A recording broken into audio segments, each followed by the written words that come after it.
there, Playground Karma here with a new episode of RBY Bytes. There are many Pokemon in RBY that are often lamented for having amazing stats, but not quite having the moves to use them. Chief among these are Pokemon like Aerodactyl and Scyther, which were just reliable stab away from being potential OU contenders. However, what I want to talk about today aren't these Pokemon. People lament the situations of these Pokemon almost daily, and the solutions are very clear, so it isn't very interesting.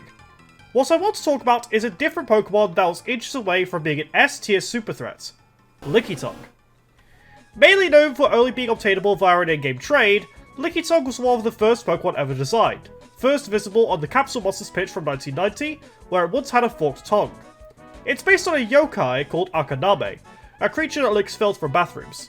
Lickitung is a very literal interpretation of this creature, having a single claw on each foot and a tongue as long as its body. Interestingly, its Pokédex number is 108, which in Japanese reads as Hyakuhachi, which rhymes with shakuhachi, a recorder-like instrument, which is also slang for something that will get me demonetized, so let's move on. Early Pokemon were given almost random moves to account for not having a type yet. Prime examples include Nidoking, Nidoqueen, and Rhydon. Likewise, Lickitung has one of the most astounding, incredible move pools in the game, arguably trumping them all value-wise by being normal type. Seriously, look at this. Swords Dance, Blizzard, Thunderbolt, Earthquake, Stab on Hyper Beam, Wrap, Body Slam, it has truly got everything. These are the makings of an offensive monstrosity with very little stopping it. However, there is an elephant in the room. Stats. Lickitung's stats are terrible. In fact, its base stat total is below Drowsy's, even in RBY. This means that even after a Swords Dance, Lickitung's damage will only be average, and it doesn't even have amazing bulk either. This has left it with the identity of being a porpoise Snorlax, even struggling in lower tiers. But I have to wonder what happened. Why was Lickitung the Pokemon to suffer this fate? Is this some kind of cruel joke, true to its Pokédex number? The best theory I found for why it sucks relates to a cut gym leader called Yujiro, who was originally going to appear before Brock, as signified by the file name of the sprite, Nusi1, while Brock is Nusi02, where Nusi means leader.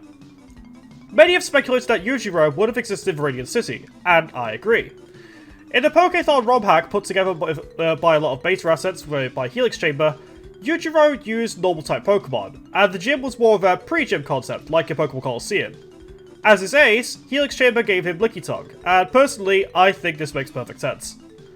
You see, out of all the Pokemon in the game, Onix and Lickitung are the only ones to have such pathetic stats. Lickitung being an early boss fight would certainly rationalise what it is, identifying it and Onix as counterparts of sorts, noob stompers if you will. If this is the case, and Helix Chamber's interpretation is correct, then you could speculate that Yujiro was cut quite late into development, as Game Freak never rebalanced Lickitung thereafter. The only other rational explanation for Lickitung's misfortune is that it was nerfed before release. But why go that far?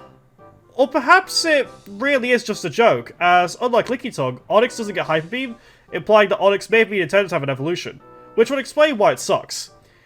Lickitung doesn't really have an explanation outside of what I've given.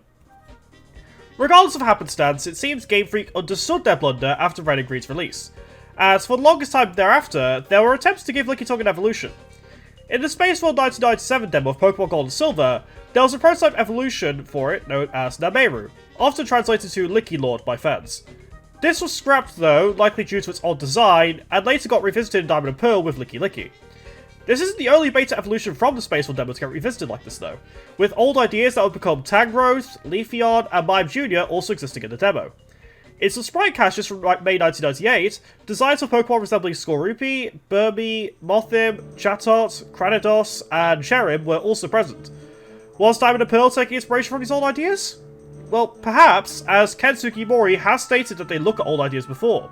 In fact, there is one interview from April 1997 featuring a certain notorious magazine that specifically outlined this. It's the one where you see Tyranitar. I bought this magazine myself, and actually had it translated by someone called Obskyr. I'll leave a link to this in the description, because it's something I take a lot of pride in. Anyway, because of Licky coming later, many people tend to speculate on what RBY would have been like had it existed in RBY. Well, I've tried a Showdown mod I made a while back that adds Kanto-related evolutions and forms to RBY. And, well, it's crazy. In fact, Licky got banned very early on for setting up way too quickly and destroying entire teams with Swords Dance sets. What's counter at Cloister? It has Thunderbolt. You really couldn't stop Licky in my mod, and chances are it won't be coming back anytime soon. Anyway, despite Lickitung being an irredeemably terrible Pokemon in competitive Gen 1, in the Pokemon TCG at the time, Lickitung was actually great. It's one of the more recent discoveries in the 1999 TCG formats, with Tongue Wrap being a central part of the Lickitung stall deck style. It's centered around choking the opponent out while gathering resources, and Lickitung conveniently resists Promo Mewtwo's Cyburn, which is an extremely commanding presence in the base fossil format. So while it sucks in the cartridge games, you can at least get a lot out of Lickitung in pay-per play. So anyway, that's my theory about Lickitung and why it sucks. My best memory of this Pokemon is really the spectacle that is its minigame in Pokemon Stadium, running around eating everything in a conveyor belt sushi joint. I really wish it didn't turn out the way it did, being what's basically just a joke Pokemon. It would have been better off as, you know, like that Noob Stomper thing. Anyway, if you're curious about how it plays out for TCG, maybe join the Pokemon 99 Discord and, well, play the game with them. It's actually still really active and really cool. Or join the RBY Discord and share your in-game memories of Lickitung with everyone, if you have any. Anyway, this was Spike von Karma, and I'll see you all next time.